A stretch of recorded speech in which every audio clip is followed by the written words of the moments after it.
My husband asked, "Why did you marry me?" I said, "Because I had no better option." The next morning, he was gone. Now I'm staring at an eviction notice, alone, wondering how the man I once thought would never leave suddenly became the one who did. I'm Bianca, 33, and I guess this is the story of how my marriage imploded. Now I'm staring at an eviction notice I can't afford to fix. It all started 3 weeks ago when Trevor and I were having dinner, nothing special, just takeout from that Thai place down the street that he likes more than I do. He'd been quiet lately, but I figured he was just being moody, like usual. Then, out of nowhere, he put down his fork, looked me dead in the eyes, and asked, "Bianca, why did you marry me?" Just like that, all serious, like he'd been practicing it. I almost laughed, honestly. 6 years of marriage, and now he wants to know why? I could have given him the easy answer, the one most wives would give, because I loved you. But something in me just snapped. Maybe it was the way he asked, like he already knew the answer and was just testing me. Or maybe I was just tired of pretending. Because I had no better option at the time, I said, then took another bite of pad thai like I was commenting on the weather. "You were stable. You had a decent job, and you were obsessed with me." It seemed practical. The color drained from his face so fast I thought he might pass out. "Practical," he repeated, like he was trying out a foreign word. "So, you never loved me?" I rolled my eyes. See, this is exactly what I mean about him being dramatic. Does it matter now? We've been married 6 years. What did you think was going to happen when you asked me that question, that I'd gush about how you're my soulmate? Grow up, Trevor.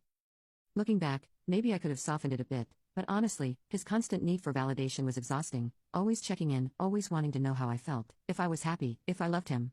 It's like, dude, I married you. Isn't that enough? Do we have to keep talking about feelings every 5 minutes? I didn't tell him that when he proposed. I actually waited 3 days before saying yes because I was hoping my ex would call. Or that I spent the first 2 years of our marriage wondering if I'd made a mistake. Or that sometimes, when he touched me, I had to force myself not to pull away. Some truths you just keep to yourself, you know. But that night, with that one direct question, it's like he was asking for the knife. The worst part wasn't even what I said, it was how he reacted. No yelling, no storming out. He just sat there, nodding slowly, like I'd finally confirmed something he'd suspected all along. Then he quietly got up, put his plate in the sink, and went to the spare bedroom. No drama. And somehow, that felt worse than if he'd thrown the plate against the wall. The next morning, he was gone before I woke up. He left for work early, I figured. I sent him my usual text asking him to pick up milk on the way home, acting normal, you know. He didn't answer, which was weird because Trevor always answers. Always.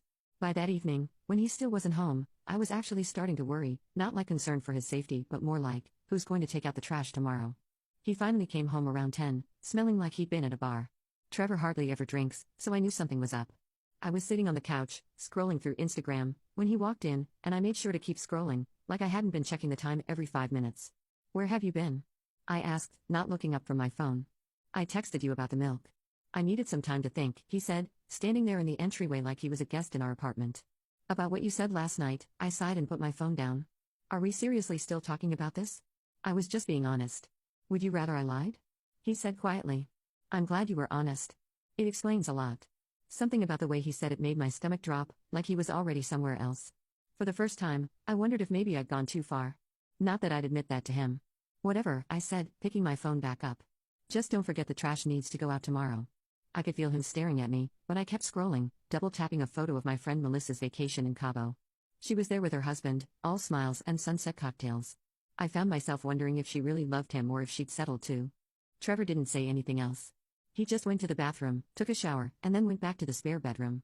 That was the first night in our marriage he didn't kiss me goodnight, even when we were fighting. And despite everything I'd said, I lay awake for hours listening to the unfamiliar silence from the other side of the wall. I didn't know it then, but that silence was just the beginning. If I'd known what was coming, how my life was about to fall apart piece by piece, maybe I would have gotten up, gone to that spare bedroom, and told him I was sorry, that I didn't mean it, that of course I loved him. But I didn't.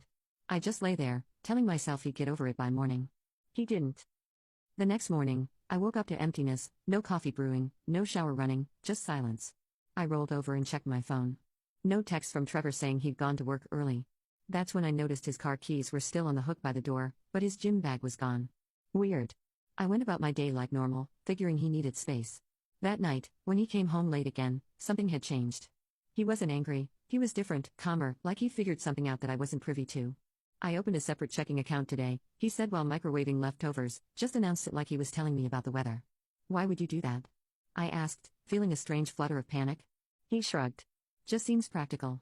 The way he said practical, throwing my own words back at me, made my chest tighten. But instead of apologizing or backtracking, I doubled down. Whatever. Just make sure the mortgage gets paid from somewhere. Over the next 2 weeks, Trevor transformed into someone I barely recognized. He stopped asking how my day was, stopped checking if I needed anything from the store, stopped looking hurt when I forgot about his work presentation, the one he'd been preparing for months, the one I'd promised to help him practice for. When we were with friends, I'd catch him watching me with this detached curiosity, especially when I'd exclude him from inside jokes with my girlfriends or point out that hot guy from marketing who just walked into the bar. Isn't he your type, Trev? I'd say loud enough for everyone to hear, then add, oh wait, you don't have a type, do you? Our friends would laugh uncomfortably while Trevor would just smile slightly and take another sip of his beer. But instead of fighting back or getting upset like he used to, he'd simply nod and say, you're right, Bianca. Then change the subject. It was infuriating. I started noticing other changes too: money missing from our joint account, not stolen, withdrawn with transaction records. When I confronted him, he just said he was investing in himself. What does that even mean? His phone, which used to be an open book to me, now had a passcode. When I asked why, he said calmly, privacy is important in a healthy relationship, don't you think? Rich coming from the guy who used to text me his location without me even asking. The more he pulled away, the more I found myself trying to get a reaction, any reaction. I'd forget to tell him about dinner plans with my family, then act surprised. I was surprised when he'd be upset about sitting at home alone. I told you last week I'd insist. You never listen when I talk. He'd just stare at me with those eyes that suddenly seemed to see too much, then say, if you say so, Bianca, in that new, maddeningly calm voice. Then came the weekend, and I realized things were truly falling apart. I came home from brunch with my friends, where I'd spent an hour complaining about Trevor's many shortcomings, to find him methodically packing a suitcase. What are you doing? I asked, my voice higher than I intended. Taking a break? He replied without looking up. My brother said I could stay with him for a while. That's when panic really set in. Not because I couldn't bear to lose him, though. The thought of facing our friends and family and admitting my marriage had failed was humiliating. But because I suddenly realized how much I depended on Trevor for everything: our apartment, which I definitely couldn't afford on my own, the car payments, the health insurance through his job, even the stupid little things like killing spiders and remembering which day was trash day. You can't just leave, I said, trying to sound firm but hearing the desperation in my voice. We're married. You took vows. Trevor finally looked up at me, and the clarity in his eyes was terrifying. So did you, Bianca, he said. For better or worse, remember? Not until someone better comes along. That's not fair, I sputtered. I've been committed to this marriage. Have you? He asked quietly, zipping his suitcase. Because from where I'm standing, you've spent 6 years making it clear that I was your backup plan, the safety net you settled for. That's not what I meant, I backpedaled. I was just being honest that night. Everyone settles in some way. No, Bianca, he said. Not everyone settles. Some people actually love their partners. The simplicity of his statement hit me like a slap. I switched tactics. Look, I'm sorry if I hurt your feelings, okay? But you can't throw away 6 years because of one comment I made when I was tired and irritated. It wasn't one comment, he said, picking up his suitcase. It was just the first time you were honest about how you really feel. As he walked toward the door, something inside me snapped. I couldn't let him leave. Not like this. Not when I wasn't prepared. I grabbed his arm. Trevor, please, I said. I didn't mean it. I do love you. I was just, I don't know, trying to hurt you because I was angry about something else. He looked down at my hand on his arm, then back at my face, searching for something, sincerity, probably. I tried to make my eyes well up with tears, a trick that had always worked before when I needed to end an argument quickly. You know what's sad? He said softly. I can't even tell when you're being genuine anymore. Then he gently removed my hand and walked out the door. I spent that night alternating between crying and furiously texting him demands to come home and talk about this like adults. He responded only once, I need space to think. I'll contact you when I'm ready. By Monday morning, when I calmed down enough to think strategically, I realized I needed to get him back. At least until I figured out a backup plan. I checked our bank accounts and felt sick.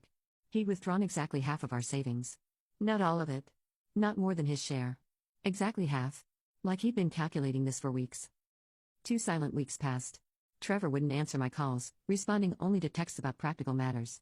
Bills are paid through the end of the month, he wrote when I asked about finances. No, I miss you.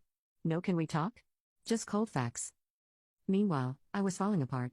I'd catch myself opening the fridge and staring blankly, forgetting what I needed. I'd wake up in the middle of the night, reaching for his side of the bed. Not because I missed him, I told myself, but because I was used to him being there. My friends started asking questions. Where's Trevor? They'd text before get-togethers. I fed them a story about him working late, traveling for business, anything to avoid admitting the truth. I maintained different stories for different people. To my parents, Trevor was swamped with work. To my close friends, we were going through a rough patch.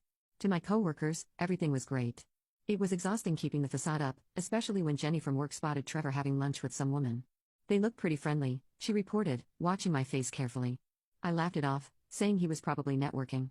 Inside, I was seething. How dare he move on already when I was stuck in limbo? By the third week, desperation set in. I sent him a carefully crafted text: "We need to talk about our future. I've been doing a lot of thinking." Surprisingly, he agreed to meet at a coffee shop, neutral territory. I spent hours getting ready, choosing an outfit that reminded him of our early dating days, practicing what I'd say. I'd be vulnerable but dignified, understanding but firm. I'd remind him of our history, our commitment, our vows. When I saw him walk in, something lurched in my chest. He looked good, better than he had in months. He'd gotten a haircut and was wearing new clothes. I didn't recognize him. He seemed lighter somehow without me. "Thanks for meeting," I said when he sat down, trying to sound casual while my heart raced. "I've missed you." "What did you want to discuss?" he asked, not unkindly but without returning the sentiment. I took a deep breath and launched into my prepared speech. How marriages have ups and downs. How perhaps we both needed to communicate better. How, despite everything, I'd stayed committed to our marriage because I took my vows seriously. "I couldn't help feeling like you've given up on us," I said, allowing my voice to tremble slightly. "While I've been here, still wearing my ring, still honoring our commitment, regardless of my feelings. Because that's what marriage is, Trevor. It's staying even when it's hard." I reached for his hand across the table, relieved when he didn't pull away. "I know I said some hurtful things. And I'm sorry. I was just lashing out. You know I care about you." I studied his face for signs. My words were landing. For a moment, I thought I had him. Then he spoke. "Bianca," he said quietly, "do you remember last year's anniversary dinner?" The question threw me. Of course, I lied, having no idea which dinner he meant. "You don't," he stated. "Because you forgot our anniversary. I made reservations at that Italian place you liked, and you made plans with Melissa instead. When I reminded you, you said anniversaries were commercialized nonsense and accused me of being needy." I started to object, but he continued. "The thing is, Bianca, that wasn't an isolated incident. It was a pattern, one I kept excusing because I thought if I just loved you enough, if I was patient enough, you'd eventually love me back the same way." I felt my face heating up. "That's not fair," I said. "I've shown love in my own way. Not everyone's all touchy-feely and verbal about it." "It's not about being touchy-feely," he said, making air quotes with a tired sigh. "It's about basic respect. Do you know what was on my phone when you asked why I married you?" he asked, and I shook my head, confused by the change in topic. He pulled out his phone, tapped a few times, and slid it across the table. It was a recording app, and my blood ran cold as I realized what I was looking at. "You've been recording me," I hissed, pushing the phone back at him. "That's illegal." "It's not illegal in this state to record conversations you're part of," he said calmly. "And I started doing it for my own sanity. Because you'd say things and then later claim you never said them. I thought maybe I was losing my mind." "So what, you've been building a case against me?" My voice rose, drawing glances from nearby tables. "That's sick, Trevor." "No, Bianca," he said. "What's sick is telling your husband you only married him because you had no better options than trying to manipulate him into staying when you realize your meal ticket might walk out." The clinical way he said it made me flinch. "That's not, let me finish," he interrupted, his calm facade finally cracking. "I have recordings of you telling Melissa I was pathetic for buying you flowers. I have texts where you made plans with Mike. Yes, I know about Mike, while telling me you were working late. I have evidence of you taking money from my wallet without asking, then gaslighting me when I noticed it missing." Each word felt like a physical blow, not because he was wrong, but because he knew. All this time, I thought I was the clever one, managing him, managing the narrative. But he'd been watching, documenting, preparing. "So what now?" I asked, my voice small. "You were divorcing me?" "I haven't decided," he said, standing up. "But I do know I deserve better than being someone's backup plan." As he walked away, I felt something I hadn't experienced in years: genuine fear. Not just of being alone or financially strapped, but of having miscalculated so badly.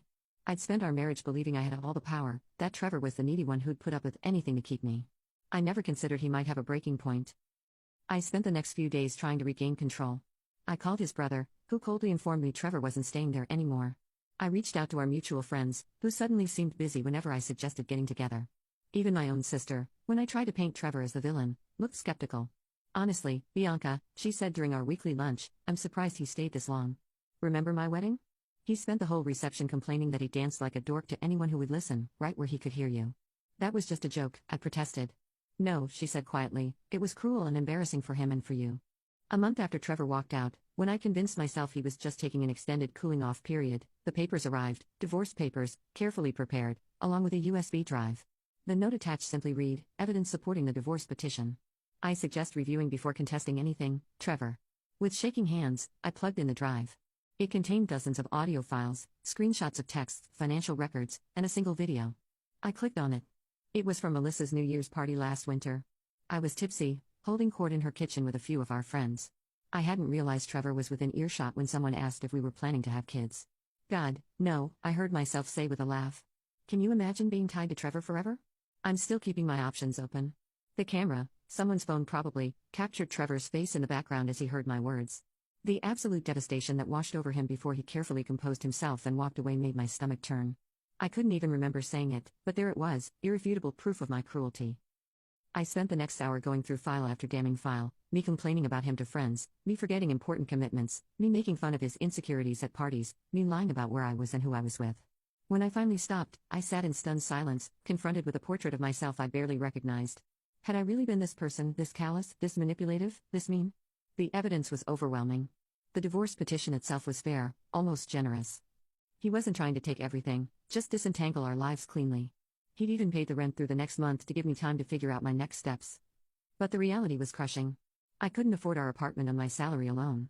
My credit score was terrible because I'd always relied on Trevor's good credit for major purchases. Most of my friends were actually our friends, and judging by their recent silence, they'd chosen sides. I tried calling Trevor one last time.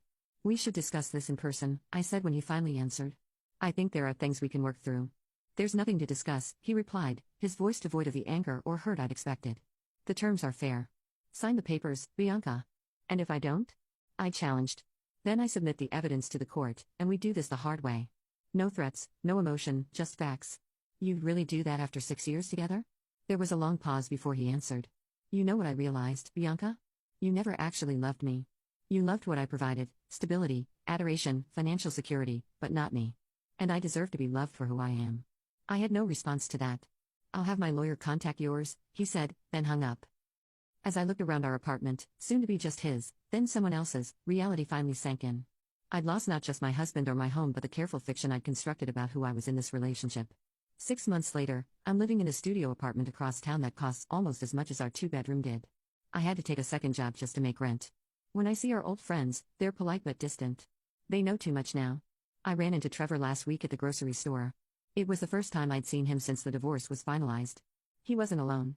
There was a woman with him, pretty in an understated way, laughing at something he said. He looked happy, genuinely happy in a way I don't think I ever saw when he was with me. When he noticed me, he didn't scowl or try to escape. He just nodded politely and steered his cart down a different aisle. The woman glanced at me curiously, then followed him.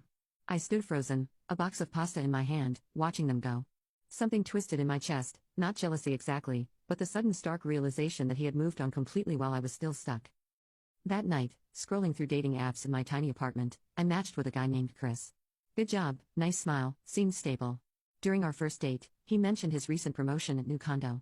I heard myself asking all the right questions, laughing at his jokes, building up his ego. I caught my reflection in the restaurant window and saw the calculation in my eyes.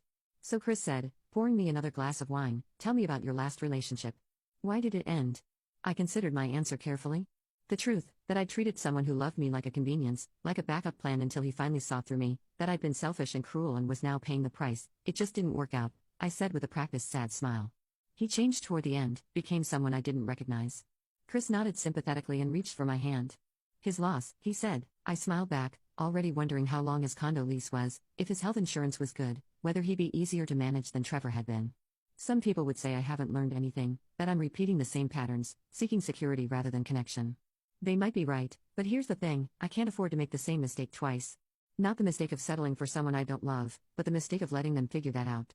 The next time someone asks me why I'm with them, I'll have a better answer ready than because I had no better option. I'll tell them what they want to hear, and I'll make sure there are no recordings. The truth is, I still can't afford the rent alone.